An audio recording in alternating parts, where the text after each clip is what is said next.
Topcon या mono PERC, कौन सा पैनल आपके लिए बेटर रहेगा? तो यहाँ पे जब भी मार्केट के अंदर कोई नई टेक्नोलॉजी आती है तो पुराने वाली को काफी जल्दी उसे साइडलाइन कर दिया जाता है और इसके अंदर सबसे बड़ा योगदान होता है मार्केटिंग का, क्योंकि एक नए पैनल की मार्केटिंग ऐसी की जाती है कि इससे बढ़िया पैनल आपको दूसरा देखने को ही नहीं मिलेगा और नई टेक्नोलॉजी के नाम पे काफी महंगा भी सेल किया जाता है। इसीलिए यहाँ पे टॉपकॉन आपको काफी कॉस्टली देखने को मिलता है, वहीं पे मोनोपर्क बाइफेशियल जो इससे पहले वाली टेक्नोलॉजी है वो थोड़ी सी सस्ती देखने को मिलती है। लेकिन इनके अंदर कितना ज्यादा डिफरेंस है ये आज हम बात करने वाले हैं। तो जैसा कि सबसे पहले पॉलीक्रिस्टलाइन टेक्नोलॉजी मार्केट में चल रही थी तो वो 16-17% के अराउंड एफिशिएंट थी। उसके बाद में मोनोक्रिस्टलाइन टेक्नोलॉजी आई जो कि 18 से 20% के अराउंड हो गई। उसके बाद में हाफ कट और बाइफेशियल, ऐसे इसको इंप्रूव करते करते अभी जो ये टेक्नोलॉजी है मोनोपर्क बाइफेशियल हाफ कट के अंदर ये लगभग 21 से 22% के करीब अभी इफिशिएंट हो चुकी है। वहीं पे बात करते हैं टॉपकॉन की तो ये लगभग 23 से 24% के करीब इफिशिएंट हो चुकी है। तो इनके अंदर आप जो इफिशिएंसी देखेंगे तो उसकी परसेंटेज लगभग 2% के करीब ही है। बट जब प्राइस की बात आती है तो प्राइस के अंदर आपको 5 से 10% तक का भी गैप देखने को मिल जाता है। यानी कि जहां पे आपको 1 लाख रुपए में मोनोपर्क बाइफेशियल पैनल मिलते हैं वहीं पे लगभग 1,10,000 से 15,000 रुपए में सेम कैपेसिटी के टॉपकॉन टेक्नोलॉजी के पैनल मिलते हैं। तो ये जो एक्स्ट्रा पैसे आप पे कर रहे हैं वो सिर्फ टेक्नोलॉजी के नाम पे ही पे कर रहे हैं। यहाँ पे हालांकि जो टॉपकॉन टेक्नोलॉजी है इसमें कोई डाउट नहीं है कि ये मोनोपर्क से थोड़ी सी ज्यादा इफिशिएंट जरूर है और इसे लगाने के कुछ बेनिफिट भी आपको मोनोपर्क के मुकाबले देखने को मिलते हैं।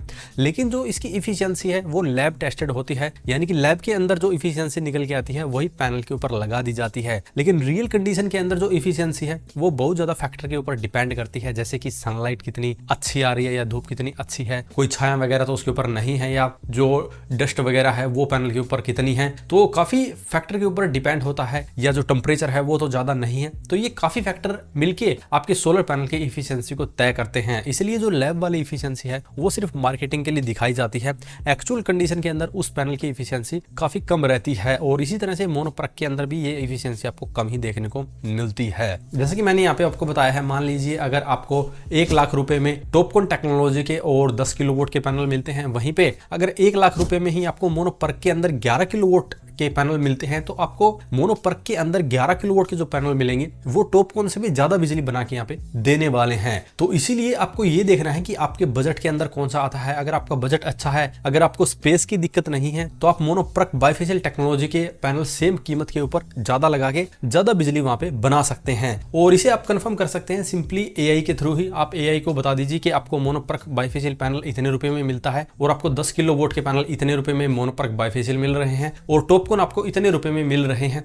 इसका एग्जांपल मैं आपको डिस्प्ले पे दिखा देता हूं। ऑनलाइन हम किसी भी ब्रांड के 2 पैनल को यहाँ पे चूज कर लेंगे और उनका कंपैरिजन करके आपको यहाँ पे दिखाते हैं, तब आपको ज्यादा आसानी से ये समझ में आने वाला है। तो कंपैरिजन के लिए हमने यहाँ पे 10 किलोवाट का सिस्टम तैयार किया हुआ है, बट यहाँ पे 615 वाट के साथ में आप 16 पैनल लगाएंगे तो आपका लगभग 9.8 किलोवाट का सिस्टम होगा जो कि 2 लाख रुपए में आपको मिलेगा। ऑनलाइन के हिसाब से आपको ये पैनल यहाँ पे मिलेंगे। वहीं पे 545 का जो रेट हमने यहाँ पे बताया है उसमें 1,97,000 रुपए में 12 किलोवाट की कैपेसिटी मिलेगी। वहीं पे 3,000 रुपए यहाँ पे कम है, बट यहाँ पे आपका स्ट्रक्चर का खर्चा बढ़ जाएगा क्योंकि यहाँ पे पैनल की संख्या ज्यादा है।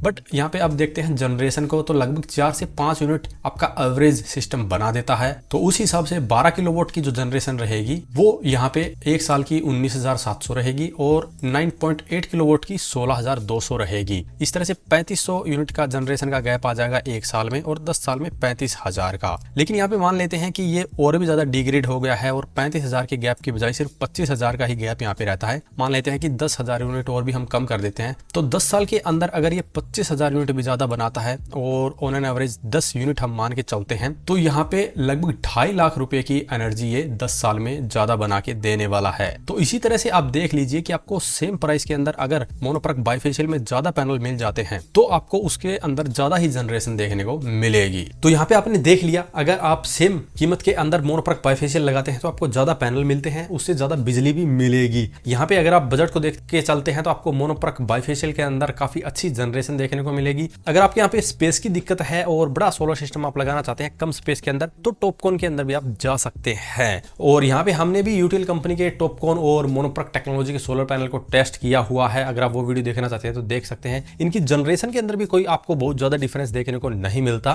तो अगर इसके बारे में अभी भी आपका कोई सवाल या सुझाव हो तो वीडियो कमेंट बॉक्स में कमेंट करें। वीडियो पसंद आए तो लाइक करें, शेयर करें, साथ ही हमारे चैनल को सब्सक्राइब करें। सब्सक्राइब करने के साथ साथ बेल आइकन को जरूर दबाएं ताकि इसी प्रकार की वीडियो आपको समय समय पर मिलती रहे। धन्यवाद।